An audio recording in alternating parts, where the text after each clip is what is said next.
ଦେଖନ୍ତୁ, ଯଦି ସ୍ୱାମୀ ସ୍ତ୍ରୀ ଶାରୀରିକ ସମ୍ପର୍କ ରକ୍ଷା ସମୟରେ ପୁରୁଷର ଧାତୁ ଖୁବ୍ ଶୀଘ୍ର ବାହାରିଯାଏ, ଅର୍ଥାତ୍ ନାରୀ ସମ୍ପୂର୍ଣ୍ଣ ରୂପରେ ସନ୍ତୁଷ୍ଟ ନ ହେବା ପୂର୍ବରୁ ହିଁ ଧାତୁ ବାହାରିଯାଏ, ତେବେ ତାକୁ ଶୀଘ୍ର ପତନ ବୋଲି କୁହାଯାଏ।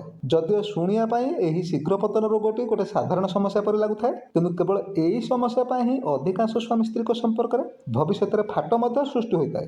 ବିଶେଷ କରି ବଦଳୁଥିବା ଜୀବନଶୈଳୀ ପାଇଁ ହେଉ ଅଥବା ବାଲ୍ୟକାଳରୁ ବା ଯୁବକ ଅବସ୍ଥାରେ ଅତ୍ୟଧିକ ହସ୍ତମୈଥୁନ କରିବା କାରଣରୁ ଆଜିକାଲି ଅଧିକାଂଶ ଲୋକଙ୍କ କ୍ଷେତ୍ରରେ ଏହି ଶୀଘ୍ର ପତନ ସମସ୍ୟା ଦେଖାଯାଉଛି। ଏହି ଶୀଘ୍ର ପତନ ସମସ୍ୟାରୁ ବର୍ତ୍ତିବା ପାଇଁ କିଛି ଲୋକ କିଛି ମୂର୍ଖ ଲୋକଙ୍କ କଥାରେ ପଡ଼ି ସମ୍ପର୍କ ରଖିବା ପୂର୍ବରୁ ନିଶା ସେବନ କରିବା ପାଇଁ ମଧ୍ୟ ପଛାନ୍ତିନି। ଯଦି ବା ଏପରି କରିବା ଦ୍ୱାରା କିଛି ଦିନ ହେଉ ନଚେତ୍ କିଛି ସମୟ ପାଇଁ ଏହା ସାହାଯ୍ୟ କରିଥାଏ, କିନ୍ତୁ ପରିଣାମ ମଧ୍ୟ ଖୁବ୍ ଭୟଙ୍କର ହୋଇଥାଏ। ମନେ ରଖ, ଯଦି ନିଶା ସେବନ କରି ଶାରୀରିକ ସମ୍ପର୍କ ରଖାଯାଏ, ତେବେ ଯେତିକି ମାତ୍ରାରେ ଶରୀରରୁ ଧାତୁ ବାହାରିବା କଥା ତାଠାରୁ ଢେର ଅଧିକ ପରିମାଣର ଧାତୁ ବାହାରିଥାଏ। ଆଉ ଧାତୁ ଦହି ପରି ଗାଢ଼ା, ଅର୍ଥାତ୍ ଶରୀରରେ ପୂର୍ବରୁ ଜମିଥିବା ଧାତୁ ହିଁ ବାହାରିଥାଏ। ଆଉ ତାର ପରିଣାମ ସ୍ୱରୂପ ଧୀରେ ଧୀରେ ଶାରୀରିକ ସମ୍ପର୍କ ରଖିବାର ଅନିଚ୍ଛା ହେବା ସହିତ ଭବିଷ୍ୟତରେ ଧ୍ୱଜଭଙ୍ଗ ପରି ସମସ୍ୟା ମଧ୍ୟ ଉପୁଜିଥାଏ। ପ୍ରକୃତରେ ଶୀଘ୍ର ପତନ ପରି ସମସ୍ୟାର ସମାଧାନ କୌଣସି ବିଜ୍ଞ ଡାକ୍ତର ନଚେତ୍ କୌଣସି ଯୋଗ୍ୟ ଆୟୁର୍ବେଦିକ ପରାମର୍ଶରେ କରିବା ଉଚିତ। କାହିଁକିନା ଯଦି ଆୟୁର୍ବେଦିକ ପଦ୍ଧତିରେ ଏହାର ଚିକିତ୍ସା କରାଯାଏ, ତେବେ ତାହା ବିନା ସାଇଡ୍ ଇଫେକ୍ଟରେ ସମ୍ପୂର୍ଣ୍ଣ ରୂପରେ ଭଲ ହୋଇଯିବ। ତେଣୁ ଆଜି ଆମେ ଏଥିପାଇଁ ଆପଣମାନଙ୍କୁ ଏପରି ଗୋଟେ ଆୟୁର୍ବେଦିକ ଉପାୟ ବିଷୟରେ କହିବୁ,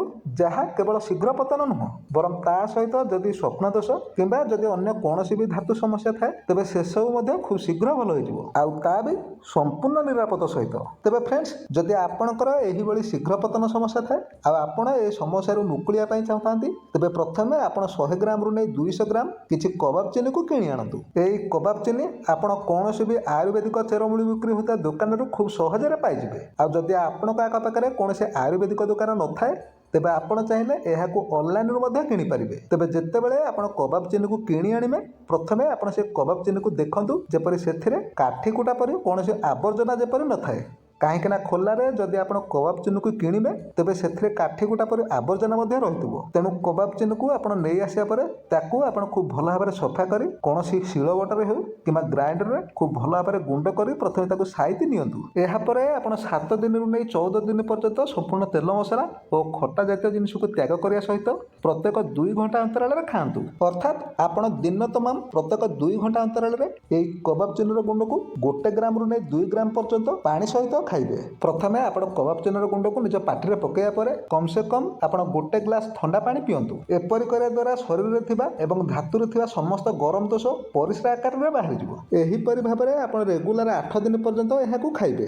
ଆଉ 9ମ ଦିନ ଠାରୁ ଆପଣ ଦିନରେ କବାବ ଚିନିର ଗୁଣ୍ଡକୁ ଖାଇବା ସହିତ ରାତିରେ ଯେତେବେଳେ ଆପଣ ଶୋଇବାକୁ ଯାଉଛନ୍ତି, 2 ଗ୍ରାମର କବାବ ଚିନିର ଗୁଣ୍ଡକୁ ନେଇ ଆପଣ ସେଥିରେ ଅଳ୍ପ କିଛି ମହୁ ମିଶାଇ ତାକୁ ଆପଣ ଚାଟିକରି ଖାଆନ୍ତୁ। ମନେ ରଖନ୍ତୁ, ଏ ଔଷଧ ଖାଉଥିବା ସମୟରେ ଆପଣ ତେଲ ମସଲା ଏବଂ ଖଟା ଜାତୀୟ ଖାଦ୍ୟକୁ ସମ୍ପୂର୍ଣ୍ଣ ରୂପରେ ଦୂରେଇ ଦେବେ। ଆଉ ଯଥା ସମ୍ଭବ ଚେଷ୍ଟା କରିବେ ଯେପରି ସମ୍ପୂର୍ଣ୍ଣ ରୂପରେ ବ୍ରହ୍ମଚର୍ଯ୍ୟ ପାଳନ କରିବା ପାଇଁ, ଯାହାଦ୍ୱାରା ଆପଣଙ୍କ ଶୀଘ୍ର ପତନ ସମସ୍ୟା ସମ୍ପୂର୍ଣ୍ଣ ରୂପରେ ଖୁବ୍ କମ୍ ଦିନ ଭିତରେ ଦୂର ହୋଇଯିବ। ଆପଣ ଦେଖିବେ, ଯଦି ଆପଣ ଏହି ପ୍ରୟୋଗ କରନ୍ତି, ତାହେଲେ ଆପଣଙ୍କ ଶରୀରରେ ଥିବା ଏବଂ ଧାତୁରେ ଥିବା ସମସ୍ତ ଗରମ ଦୋଷ ଖୁବ୍ ଶୀଘ୍ର ଦୂର ହୋଇଯିବ। ଏହାପରେ ଯେତେବେଳେ ବି ଆପଣ ଶାରୀରିକ ସମ୍ପର୍କ ରଖିବା ପାଇଁ ଯିବେ, ଆପଣଙ୍କର ଧାତୁ କେବେ ବି ଶୀଘ୍ର ବାହାରିବନି ଆଉ ଶୀଘ୍ର ପତନ ସମସ୍ୟା ସମ୍ପୂର୍ଣ୍ଣ ରୂପରେ ଦୂରେଇ ଯିବ। ଏହା ଏମିତି ଗୋଟେ ପ୍ରୟୋଗ ଯାହା କେବଳ ଶୀଘ୍ର ପତନ ନୁହେଁ, ବରଂ ଯଦି ଆପଣଙ୍କର ସ୍ୱପ୍ନ ଦୋଷ ପରି ସମସ୍ୟା ଥାଏ, ଆପଣ ଯେତେ ଚେଷ୍ଟା କରିବା ପରେ ମଧ୍ୟ ଆପଣଙ୍କର ସେ ସମସ୍ୟା ଦୂର ହେଉନଥାଏ, ତେବେ ଆପଣ କେବଳ ଏହି ଗୋଟିଏ ଉପାୟ କରିବା ପରେ ଦେଖିବେ ଆପଣଙ୍କର ସେ ସ୍ୱପ୍ନ ଦୋଷର ସମସ୍ୟା ସମ୍ପୂର୍ଣ୍ଣ ରୂପରେ ଦୂର ହୋଇଯିବ। ତେବେ ଏ ଔଷଧକୁ ଆପଣ କିପରି ଭାବରେ ଖାଇବେ,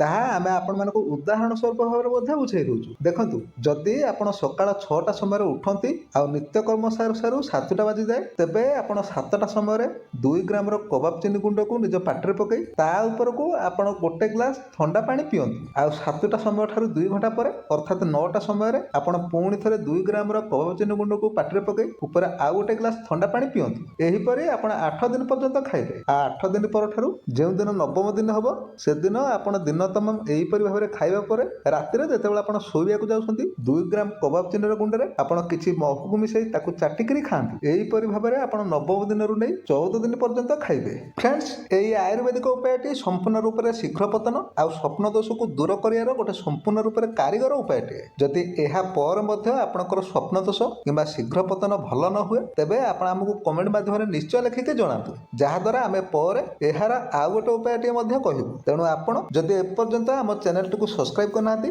ତେବେ ଚ୍ୟାନେଲକୁ ସବସ୍କ୍ରାଇବ୍ କରିବା ସହିତ ଏ ଭିଡ଼ିଓଟିକୁ ଗୋଟେ ଲାଇକ୍ଟିଏ ନିଶ୍ଚୟ କରିକି ରଖିଦିଅନ୍ତୁ।